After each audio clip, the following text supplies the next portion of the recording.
Hey everybody. So I'm working on my off-grid power project here. I've spent the past couple days putting up some solar panels, and I'm about to put some MC4 connectors on the end of the first string of panels, on the end of the 10 gauge solar wire that runs from that first string of panels. So some tools and items you need is a good set of crimpers, wire cutter, stripper, and then your MC4 connectors.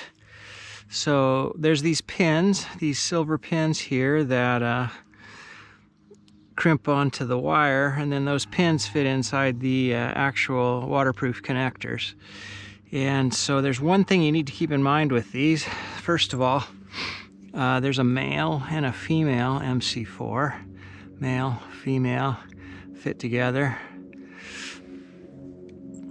There's also a male and a female pin that fit together. And oddly enough, the female pin goes into the male connector, and the male pin goes into the female connector. And if you don't get those straight, they won't fit together. And if you put the same pin in each connector, they won't fit together. So that's the first thing you need to get straight.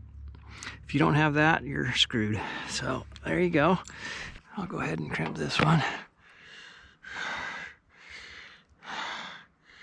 I like to leave a little bit more bare wire than most folks. The crimp itself is only probably a 1/4 of an inch, but I don't know, I kind of like to fit that wire up into the pin a little ways. If you can see, it'll slide up into the pin a wee bit, just to give a bit of extra meat for the connection. I don't know, whatever. The second thing I like to do is fit this pin into my crimper first, because it's really hard to hold the wire in there and crimp it at the same time. So once I've got it just barely gripped in the crimper there, I can slide the wire in, make sure it goes in up to the insulation, and then just crimp the heck out of it.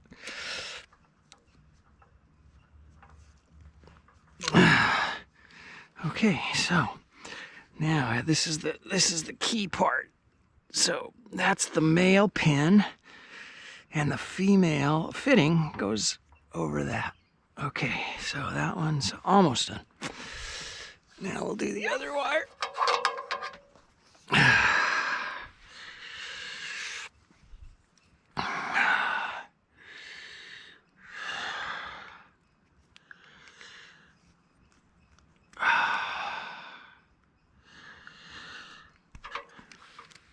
Okay.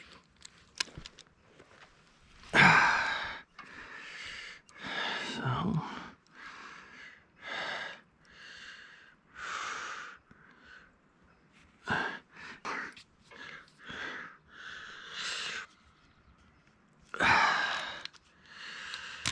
okay, that's good.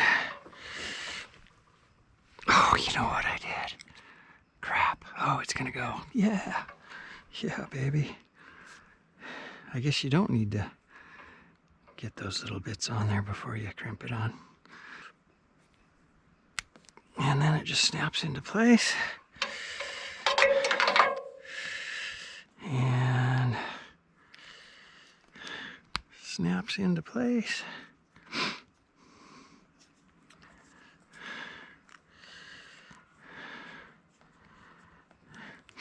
Okay, so in the next video, I'm going to go get the little tool that allows you to torque those fittings down just right. So I'll be right back.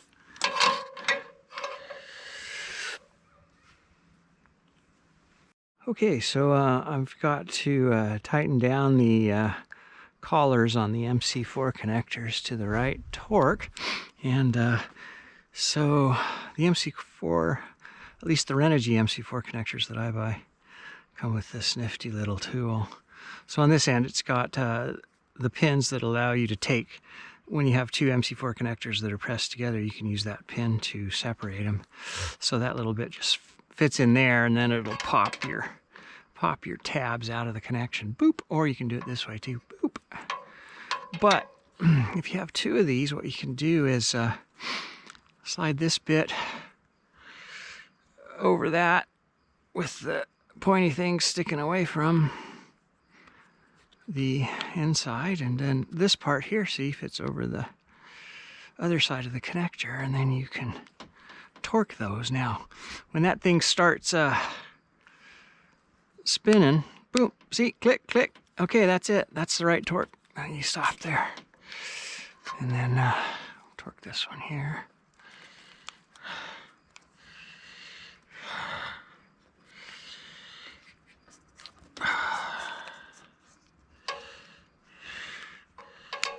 There it is, click, click. That one's done. All right. That's how to do it, or at least that's how I do it. Probably other ways to do it. Let me know in the comments. See ya.